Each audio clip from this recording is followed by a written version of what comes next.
Mude a forma como você conta sua história e mude sua vida. Oi, eu sou a Jaque e aqui no canal eu venho falar sobre viver uma vida com propósito, um passo de cada vez. E o tema de hoje é como deixar de ser vítima da sua própria história. Você já parou para pensar que histórias é o que dá sentido à nossa vida? Que histórias é como a gente se apresenta a alguém?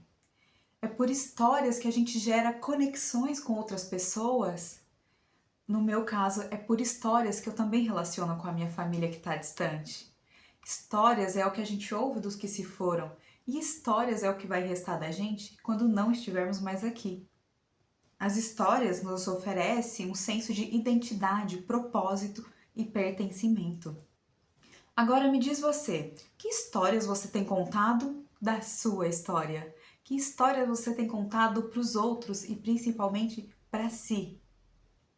Você é aquele tipo de pessoa que todo mundo encontra e já sabe que lá vem tragédia? Ou é aquele tipo de pessoa que desperta a vontade de viver mesmo com os tropeços? Eu já vivi como vítima da minha própria história. E hoje eu quero te convidar a fazer algumas reflexões que eu mesma faço quando minha vida não está tomando o rumo que eu gostaria. Para melhor contextualizar o que penso, vou fazer um breve relato. Há aproximadamente 3 anos, eu tinha ali um grupo de amigos e que sempre que eu os encontravam, eles ficavam com um ar de curiosos. Queriam saber a última desgraça que tinha me acontecido desde o encontro anterior. E olha que eu sempre tinha algo para contar. Quebrei a cara, fiquei sem dinheiro, mudei para um hostel, terror. Tinha sempre um evento ruim para os contar. Eu até contava em tom de piada, porque no fundo eu acreditava que era isso que eu tinha a oferecer.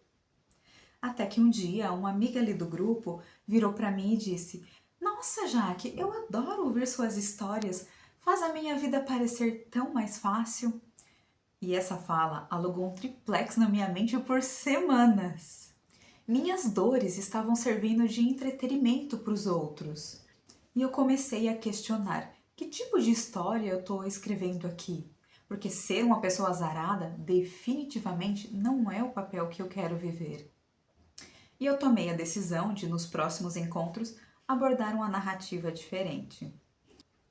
Antes do próximo encontro, coincidência ou não, eu torci o meu pé durante uma corrida. Nada grave, mas essa seria a deixa perfeita para Jaque Antiga se portar como uma vítima e dizer algo do tipo: Ai, justo agora que eu decido me cuidar, torci o pé, fiquei lá parada no parque, voltei mancando para casa, cheia de dor, um azar.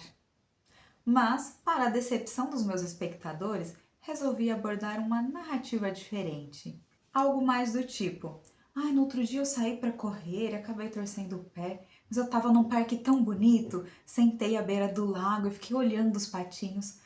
Foi bom respirar um pouco. Viu só? Mesmos fatos, outra narrativa. Não é sobre mentir, é sobre escolher qual lente você quer ver a sua vida. Como você conta a sua história é como você será percebido pelos outros e, mais importante, por você mesmo. Costumamos acreditar naquilo que repetimos e repetimos sobre nós mesmos. E se você repete todo dia para você mesma que é bagunceira, que não é inteligente, que tem dedo podre no amor, você começa a ver o mundo com essas lentes e só atrai experiências que confirmam isso.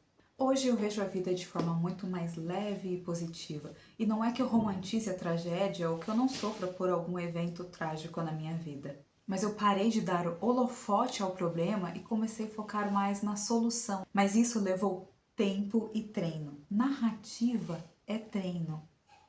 E criar uma narrativa melhor sobre sua vida é uma maneira de ter uma vida melhor. Nossa vida ganha significado por aquilo que fazemos com o que nos acontece e não pelo evento em si. E há sempre uma maneira melhor, mais gentil e mais inteligente de contar uma história a partir do mesmo conjunto de fatos. Agora eu quero partilhar com vocês 3 dicas ou conselhos, não sei, que me ajudam a voltar a ser protagonista da minha história e deixar de vez o papel de vítima. Dica número 1. Parei de contar desgraças só para ter assunto. E mesmo que tua vida esteja num momento extremamente ruim, eu tenho certeza que tens coisas boas a partilhar. É mudar a perspectiva de algo do tipo: ai, eu perdi o meu emprego, tô sem dinheiro e ainda morando numa casa partilhada, terrível.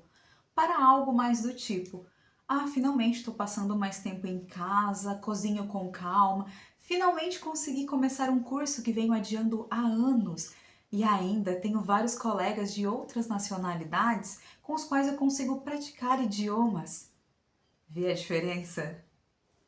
Outro ponto é que contar tragédia vai te dar público. As pessoas vão te ouvir, as pessoas gostam de ouvir coisas ruins no noticiário, mas no fundo vão estar a pensar: ai, ainda bem que não sou eu nesse perrengue. Ou então: ah, se fosse comigo, seria diferente. E tem gente que te ouve por pena mesmo, mas é aquela pena que te enfraquece, como se fosses frágil demais para lidar com a vida. Então pare de contar desgraça só para ter assunto. Segunda dica: eu parei de partilhar os meus problemas com todo mundo. Pense antes de partilhar um problema. Questione: essa situação ou problema afeta diretamente essa pessoa? Essa pessoa pode de alguma maneira amenizar ou resolver a situação? Se a resposta for não, não tem para que partilhar. Não que tu não possa partilhar as tuas dores com ninguém, muito pelo contrário. Escolha sabiamente com quem você partilha os seus problemas. Todo mundo precisa de acolhimento, mas existe uma grande diferença entre buscar apoio e fazer das suas dores, dos seus problemas, o seu cartão de visita. Reclamar com quem não pode fazer nada a respeito da sua situação vira um reforço negativo para si e para o outro também. Terceiro, seja o herói da sua história. Conte como você superou o problema. Comecei a contar como eu superei a situação e não só o que sofri. Essa talvez tenha sido minha virada de chave mais importante. Quando comecei a focar mais na superação. Não é que eu finja que seja tudo fácil ou que não doeu. É sobre lembrar que eu sobrevivi, que eu consegui superar aquilo. Eu tive um problema e fiz algo a respeito. E ser herói da própria história não é ser arrogante e dizer: ah, não preciso de ninguém. Muito pelo contrário, é identificar o problema, buscar a solução e, se preciso, pesquisar na internet, no Google GPT, pedir ajuda a alguém. É agir sobre a situação. E essa é a diferença entre um protagonista e uma vítima. O protagonista age e a vítima espera que a vida mude sozinha. Então eu te deixo com esse convite. Pega um bloco de notas ou até mesmo um celular, um caderno, qualquer coisa, e escreve aí uma história que vem te incomodando. Pode ser de um evento chato ou até doído. E faça a reflexão: que história eu tenho contado para mim mesma sobre este evento? E anota, mas anota com a outra perspectiva, com um olhar mais gentil, mais você. Não é para fingir que foi fácil, mas é para tu se lembrar que você sobreviveu a este evento e quem sabe até aprendeu alguma coisa no caminho. E quem sabe se não fosse tal evento não estarias aqui onde estás hoje. Este exercício simples é o primeiro passo para mudar a tua história, mudar a tua vida. Porque no fim das contas é isso que vai restar da gente, a história que a gente escolhe contar da gente mesmo. Então, mude a forma como você conta a sua história e mude sua vida. Se o que eu disse aqui fez sentido para você, deixa um gostei, partilha com quem está precisando aí reescrever a própria história. Um muito obrigada e até a próxima!